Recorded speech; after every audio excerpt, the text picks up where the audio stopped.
Don't go and spend your money on burger. Shugba. Don't go and spend your money on burger.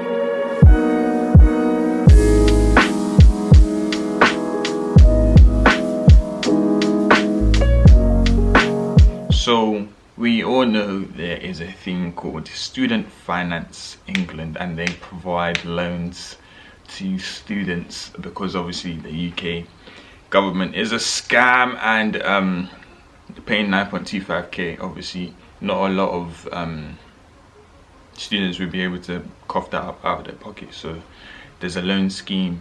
It is some people, it's termed rather as good debt, which is obviously up for debate, but yeah, that's what some people call it as. So basically, I've been thinking a lot, and I won't lie, uni was a bit of a struggle, but at the same time, uni was fun. Like, I can't explain that paradox of the two opposites, but yeah, like first year, for example, I didn't actually get what do you call it, SFE, because they delayed, well, not they delayed, so I applied late, so which then had a knock-on effect. So they wouldn't assess my application until much later on. So people would usually apply around about, I don't know, April, March, like before going into uni in September. But I wasn't too sure if I was going to apply for it or get other means of financing my university schooling. I don't even know what to call it, but going to, basically for me to go to university, like how everything was going to be financed. So yeah, decided around about, I think it was July or August, when I actually filled out and sent the application over. And yeah, me thinking, okay, cool, like I'm gonna hear back from them before I go to uni. So I think they said like around about 6 to 8 weeks, but obviously there's bare people applying and they're still reviewing other people's applications from like months behind. So obviously I'm getting into the waiting line, and eventually I'll be assessed basically. So what had happened was, if you are not a British citizen like myself, then it's a lot harder for you. So I had to be sending documents upon documents even whilst I was at uni to try and prove that I'm actually living here and I went to school here for quite some time basically. So in all of that process, I didn't have finance up until second term. So my first term was September to December. So throughout that period, I didn't have any funding. But fortunately enough, I worked over the summer, so I had some income. Well, I had some money saved to the side. But also, my mum being the best mum ever. Shout out to you. She gave me money. Well, she was giving me money, like I think every month or so. I don't remember exactly how it happened. And in my case, my dad was the one that paid for my accommodation. Obviously, not a lot of people have that have that opportunity to be able to have someone to pay that lump sum amount. So yeah, so obviously that's why I say my university experience in terms of finance was very interesting. So when I eventually got finance in, I think it was around Feb time, and obviously not that I was struggling, but I didn't have that vast amount of money sitting in my account like other students did. But then again, like we were all kind of in the same boat, because once you pay for your student accommodation, which is a bloody large amount if you're in first year or if you're living on student accommodation, not like the off-campus ones where it's like a little bit cheaper here and there depending on where you stay, obviously. So yeah, once I finally got my once I finally got my finance for basically that year. So they paid me for first term, and then the second term within, I think they just put all of the, I think they just combined both payments, or they paid it separately within the space of a month basically. And me being me, not me being me, but I've never had that amount of money in my life just cha-ching entering my bank account basically. And fortunately enough, the people that were around me were smart with money basically. So I opened up an ISA account. I didn't know much about it at the time, but I think I initially put £1,200 in, and over the time period I think I saved around about 4,000 maybe, if that, just from my student finance, because it was a lot. Like, what am I going to spend all that money on basically? And bearing in mind, I didn't get the max, but I still got a decent amount in my first year. At the start of term, like if you're looking in terms of transport and travel and stuff, they always offer things where you can buy it in a lump sum. So for example, train or buses or things in terms of transportation that you can pay rather than having to pay monthly or having to pay every time you want to get on. Or in some cases the bus might be free for students, which is obviously a great thing. So try to look out for those as well. In terms of accommodation, once you pay off your accommodation, if you're the one that pays it off yourself, or if someone does, if you are fortunate for someone else to pay it for you, then you know you can, this doesn't really apply to you, but at the same time you could listen and take some note, maybe, who knows.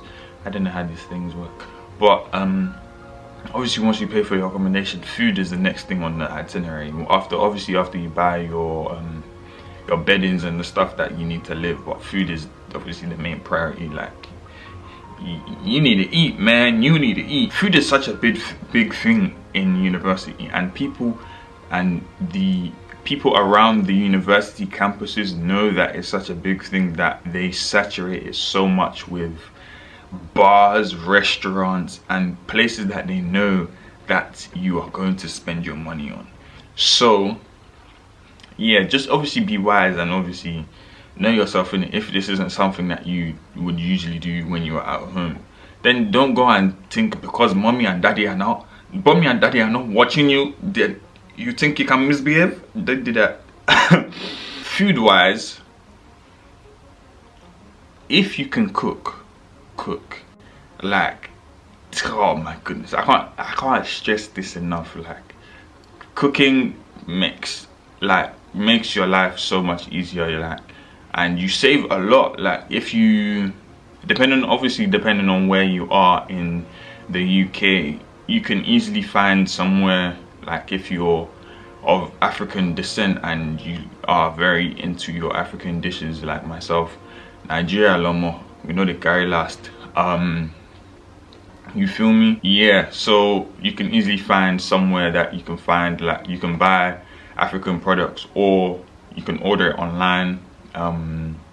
Nowadays, like, everything is moving into the virtual world. Like, you can easily find something or an African shop online basically, and save there and buy the stuff that you need to cook, whether it's onions, whether it's beef, whether it's shaki, more turkey, fish, eja, tilapia, you feel me?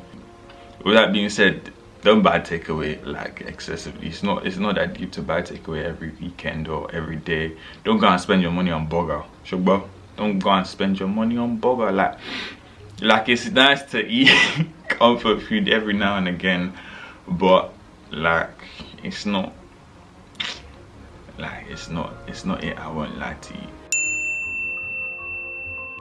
Once you get the first installation, like, budget how much you want to spend on food. If you have a phone bill, you pay that phone bill for yourself.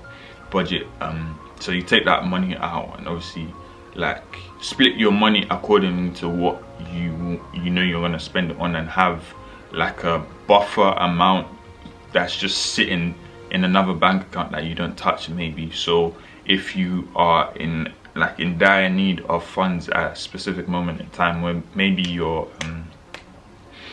maybe there's no more transport on a Sunday or something like that, for emergencies only, basically, with books, stationery, textbooks, journals, other things like that. Obviously they'll tell you in like your first couple weeks to go to the library and take out the books and stuff, but at the same time you kind of have to be smart about it. So depending on the modules and stuff that you have, if you take out a book for the module that's starting in term 2 or term 3, why are you harboring it in there when someone else might actually need it in their first term, or vice versa, basically? So be smart with that. And some lecturers will tell you to go and buy their book for maybe 20% or something like that. Don't listen to them. Look up the book online. Someone might even have it on eBay or Amazon that is used, and it's probably half the price of how much they're selling it on their website. Or sci.hub, SCI Hub. That website saved me money, like especially in my final year writing my dissertation.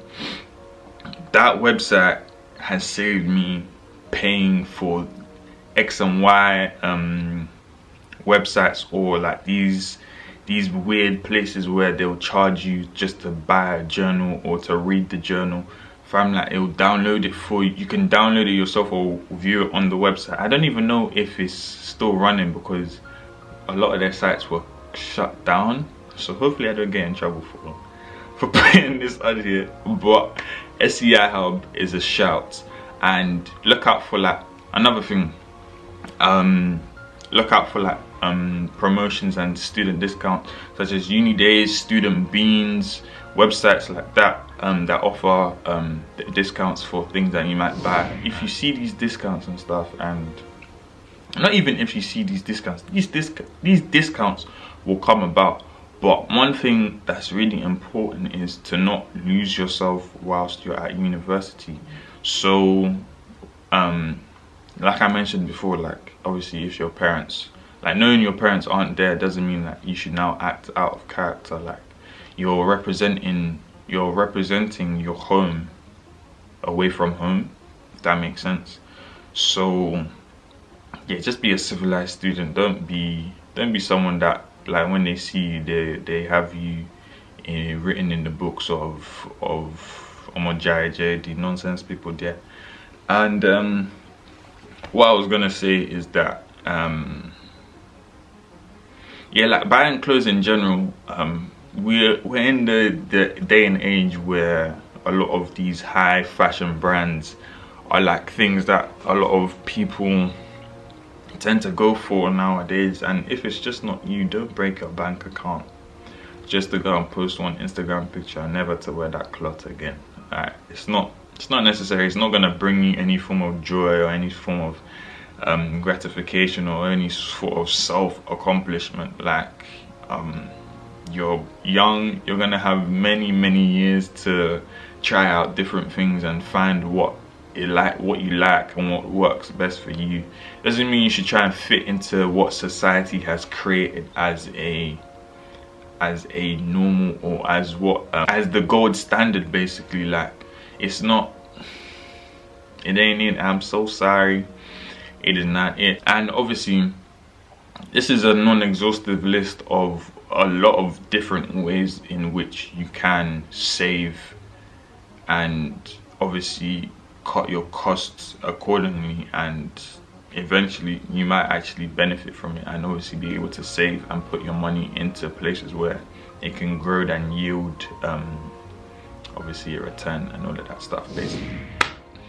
If that has helped you, or if that has, I don't know, got you thinking about saving money and what you can do differently at uni, leave a like. And if obviously you already do this, you might be a veteran in this game already, you might be in your final year, leave a comment to and share what you have done in terms of saving money and cutting your costs accordingly. If you like a video on how to make money at university, leave a like and comment down below, and share this video, people. It's over and out from Obadiah TV.